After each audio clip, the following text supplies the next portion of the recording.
A high school cheerleader at a football game notices something odd. A man keeps showing up at events, never speaks to anyone, yet always seems to linger near one particular teacher. The hook focuses on the strangeness of her observation and its deadly consequences, teasing that her innocent curiosity will blow open a Cold War spy ring embedded in her suburban town. A quiet, all-American suburb in the early 1980s Midwest. Reagan-era patriotism is in full swing. The protagonist, 17-year-old Lisa Conway, is a cheer captain, honors student, and daughter of a local police officer. The town is ordinary. What isn't ordinary is what she's about to uncover. At the third Friday night game of the season, Lisa Conway stood near the edge of the cheerleading squad's formation, pom-poms in hand, smiling mechanically as the varsity team battled their way through another losing quarter, but her eyes, sharp and observant even when distracted, caught something, or rather someone, off. She had noticed him before, now that she thought about it. At the season opener, she'd assumed he was someone's dad, maybe a visiting uncle, standing by the fence near the visitors' bleachers, with a camera slung over his shoulder and a notebook in his pocket. Oddly formal, in a brown overcoat, despite the unseasonably warm September night. At the second game, 2 weeks later, he was back, this time standing near the concession stand, fiddling with a vintage-looking camera. Again, no cheering, no hot dog, no school colors.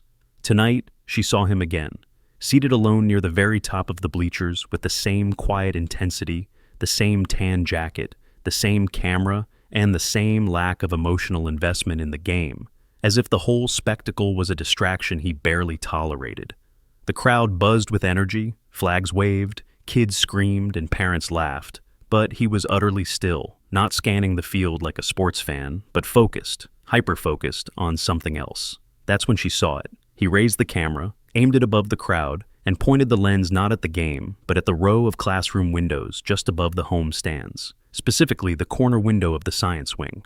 The stadium lights bounced off the metal frame of the camera, and in that split second, the glass of the window flared with reflection, catching Lisa's attention like a flashbulb. Her cheer faltered mid-syllable, a stutter that her teammates didn't notice, but her gaze stayed locked on him. Why would someone photograph the darkened windows of the school building during a football game? She felt a chill dance along her spine, a twinge of something she couldn't name, not fear exactly, but a realization that something about this man didn't belong. He wasn't part of the school community, never mingled with the crowd, never laughed or clapped or shouted. And then, as if he sensed her watching, the man lowered the camera, clicked something on the side, and calmly turned his back to the field. He walked down the steps, weaving through the crowd with ease, and disappeared behind the gym without a glance back. Lisa blinked, unsettled. Was it nothing? Just a hobbyist photographer chasing weird angles? Or was it something more? She didn't know yet, but she made a mental note. Third game, same man, same camera, not watching the game. Watching what? Or who? As the next cheer began, her voice rejoined the routine, but her thoughts were already elsewhere, spiraling down a corridor of questions that had no answers. Not yet, but she intended to find them.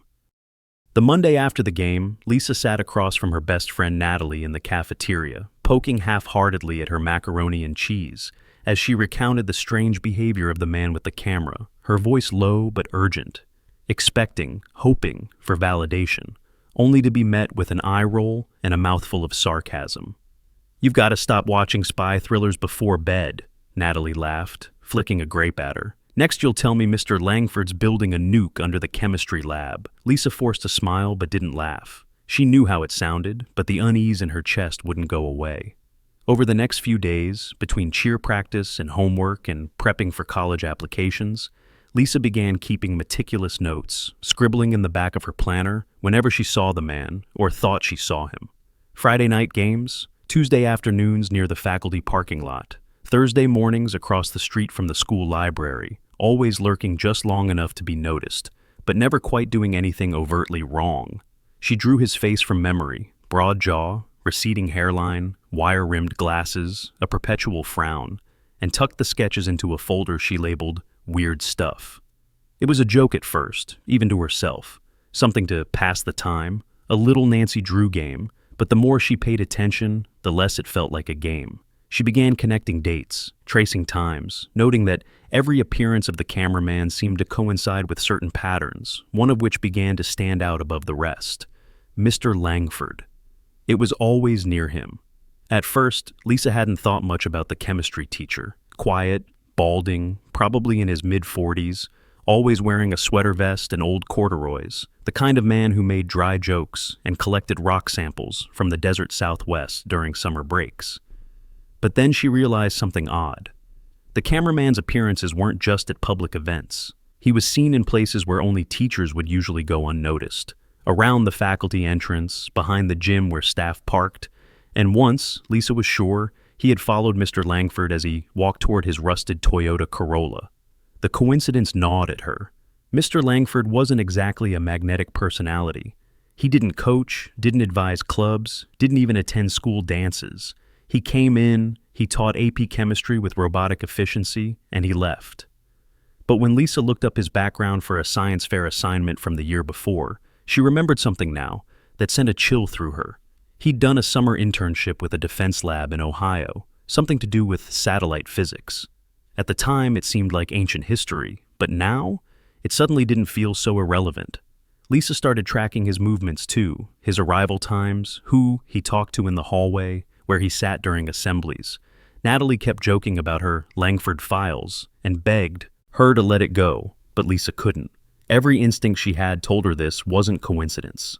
This was a pattern, and something or someone was hiding behind it.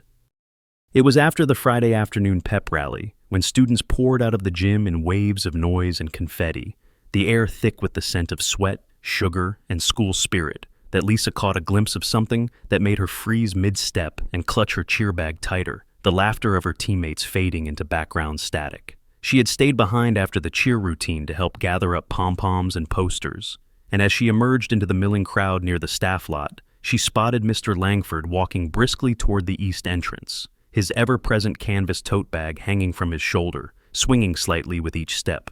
Just behind him, moving against the tide of students, was the man with the camera, same coat, same camera case, same unreadable expression.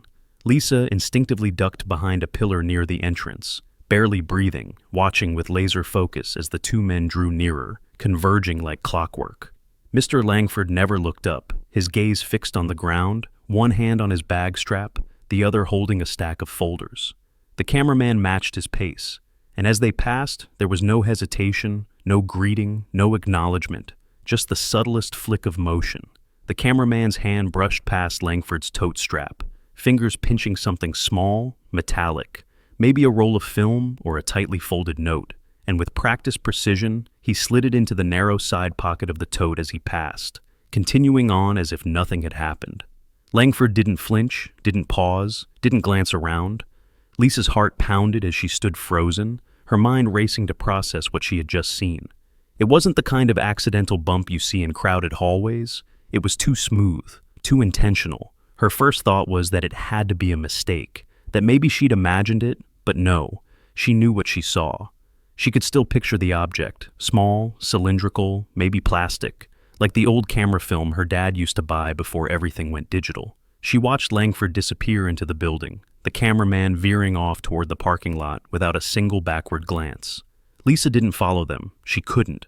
Her legs felt rooted to the concrete, her breath shallow, her brain hammering through possibilities.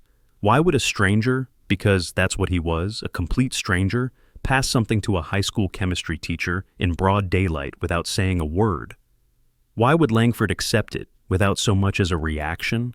The more she replayed it in her head, the more it felt choreographed, like two pieces in a machine that didn't need to speak because every move had already been programmed. Lisa's fingers itched to tell someone, Natalie, a teacher, even her dad, but something stopped her. If this was what she thought it was, if this was more than paranoia, more than patterns, then she had just witnessed an actual handoff. And if that was true, then someone in her school was part of something dangerous, something secret, something she wasn't supposed to see. The letter took her 3 nights to write, and each time Lisa sat down at her desk, she was overwhelmed by the weight of what she was about to do, her fingers hovering above the keys of her mom's old typewriter, as if any wrong word might detonate something she couldn't control. But eventually, on the 3rd night, She rolled a fresh sheet into the carriage and began to type under the name Sarah Halden, a pseudonym she made up on the spot, blending her favorite book character with her grandmother's maiden name, figuring that it sounded adult enough to pass. In the letter, she carefully laid out everything she had seen: the man with the camera who didn't belong, the repeated appearances, the photograph taken not of the game but of the school, the odd synchronicity between his sightings and the presence of Mr. Langford, the subtle handoff in the crowd after the pep rally. She didn't claim to know what was going on. She wasn't that bold, but she made it clear that it didn't feel like coincidence, and that someone with authority should take a look. She included her sketches, the ones she'd drawn of the cameraman from memory, and refined late at night using reference photos from her dad's old photography magazines, along with one of Mr. Langford, drawn from his profile during a staff meeting that she'd watched from outside the cafeteria.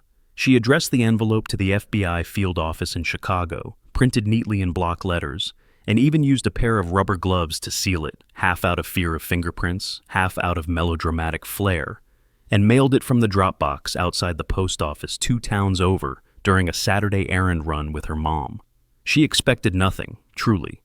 Part of her thought that the letter would end up in a shredder or a recycling bin, that no one would believe the testimony of a high school girl who watched too many movies and drew too many faces. But then, 13 days later, 2 new substitute teachers arrived on campus. It was a Friday, cold and blustery, the kind of morning where the flag barely lifted against the wind, and the announcement came over the intercom just before second period. Mr. Callahan would be out, and his classes would be covered by a Mr. Reed. Lisa's heart skipped when she saw him. Tan trench coat, dark slacks, soft-spoken but watchful, with a polite smile that didn't quite reach his eyes. An hour later, another substitute, Ms. Bennett, appeared in the science wing, sitting in on Mr. Langford's third period lab session to assist with safety protocols, though no one could remember anyone doing that before.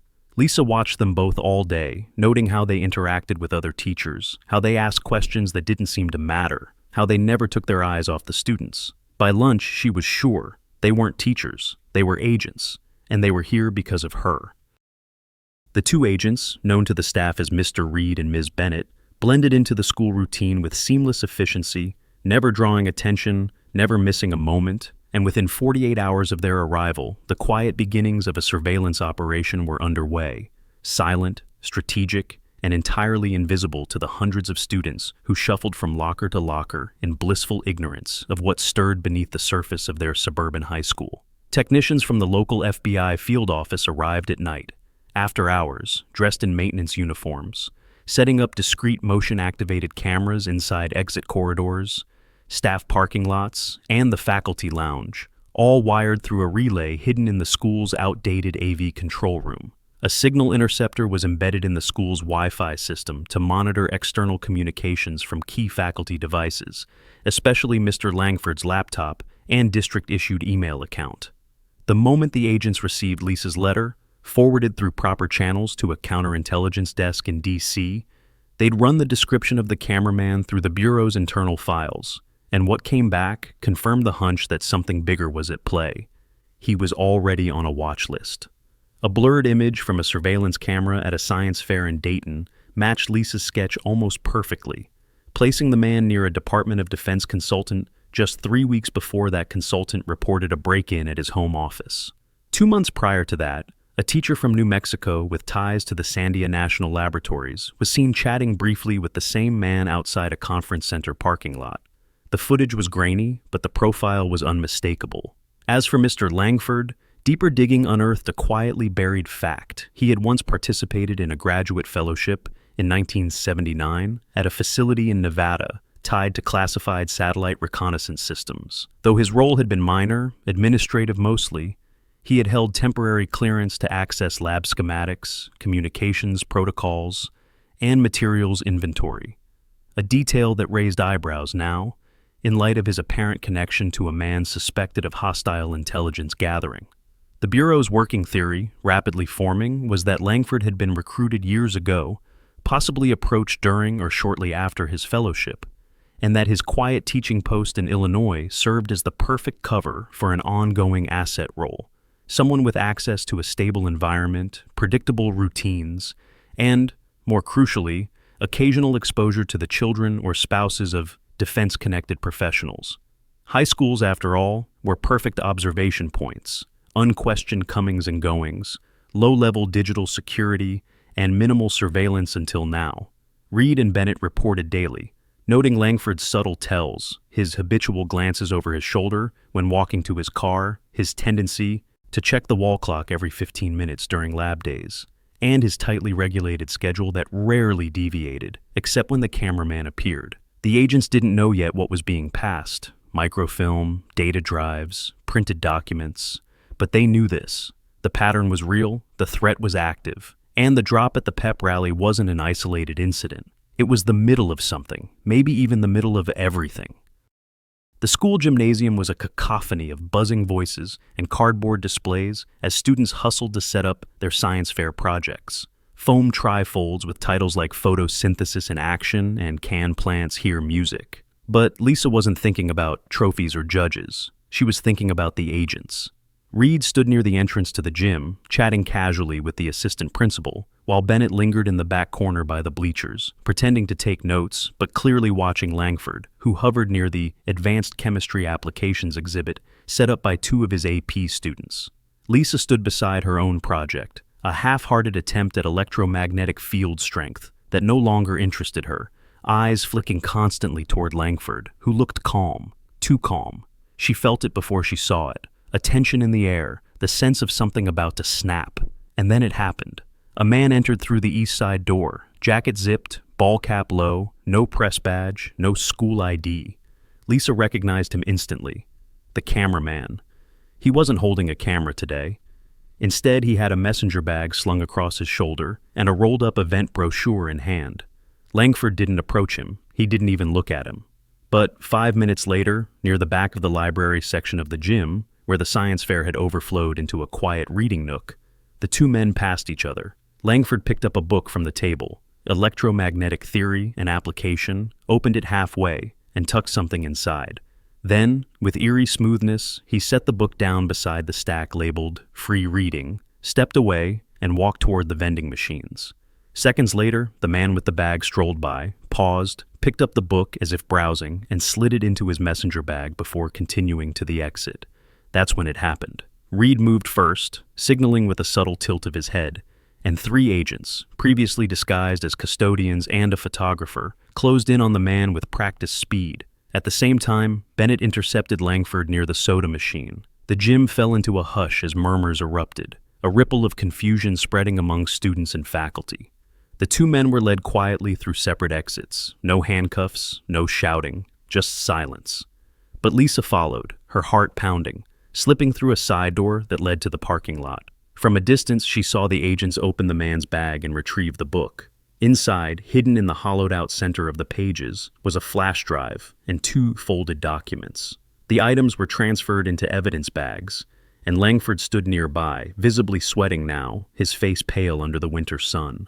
Later, word spread fast, though not officially. The flash drive contained encrypted files traced to a nearby Air Force contractor, files related to satellite imaging calibration and communication protocols. Langford had no clearance for any of it. What had begun as a teenage hunch had just cracked open a real spy case. And Lisa knew, with a certainty that chilled her, that the rabbit hole was deeper than anyone yet realized. Langford broke after 9 hours, not all at once, but in slow, leaking pieces. The kind of confession that comes from exhaustion rather than conscience, delivered in a windowless interview room where the air felt stale and time lost meaning. And by the time he finally admitted everything, the outline of the operation was clearer and darker than the agents had expected.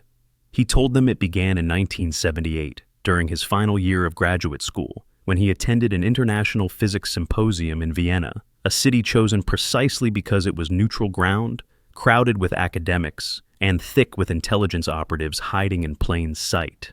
There, he said, he met a man who introduced himself as Lars Nyström, a soft-spoken Swedish researcher with an interest in orbital mechanics and satellite stabilization, someone who asked thoughtful questions, remembered details, and seemed genuinely impressed by Langford's work.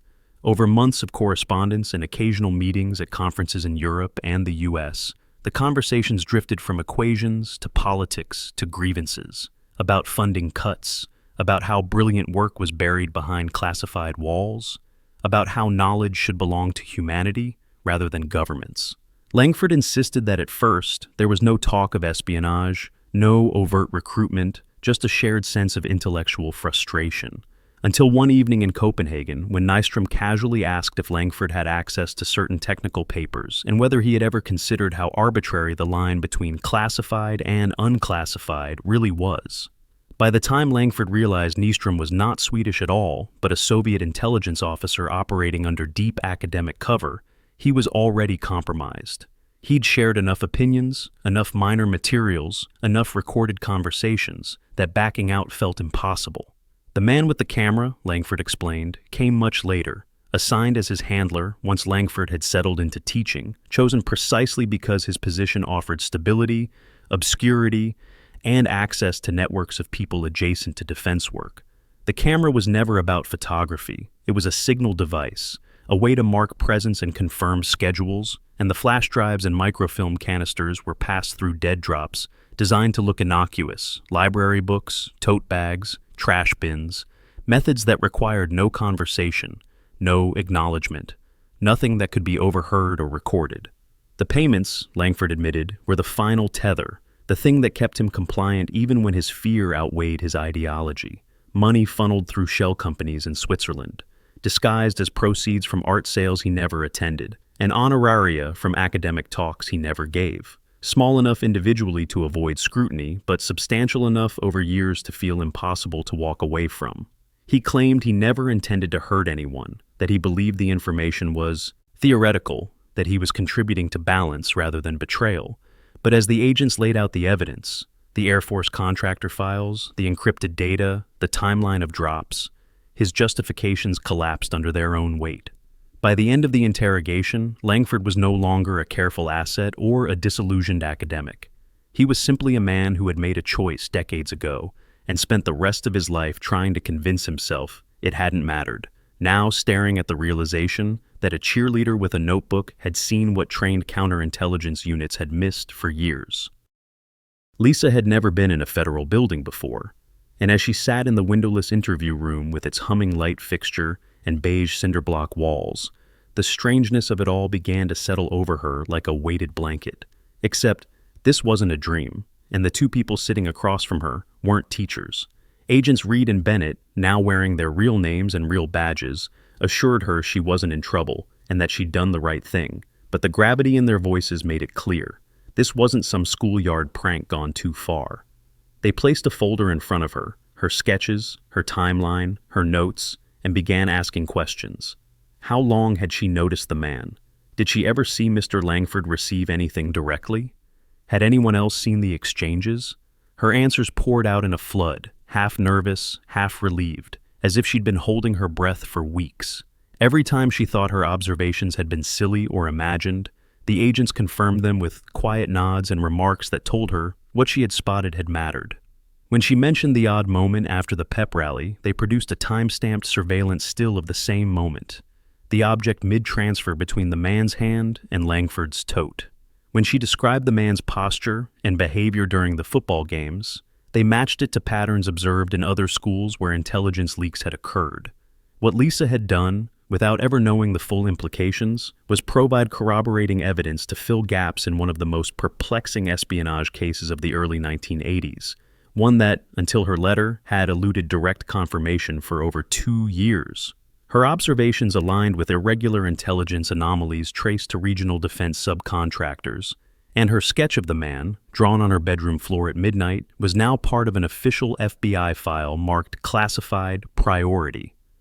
They asked her if she would be willing to testify, if necessary, and Lisa hesitated, not because she was afraid of standing up, but because she hadn't yet realized what standing up really meant. The agents explained that she'd be shielded as much as possible, that her name wouldn't appear in public reports unless charges escalated to federal court, and that she was now a civilian witness in an active counterintelligence investigation. She nodded, stunned but resolute. On the ride home, she barely spoke, her father watching her from the driver's seat with a mix of confusion and worry. He still didn't know the full story, and she didn't know how to tell him that his teenage daughter had noticed what no one else had.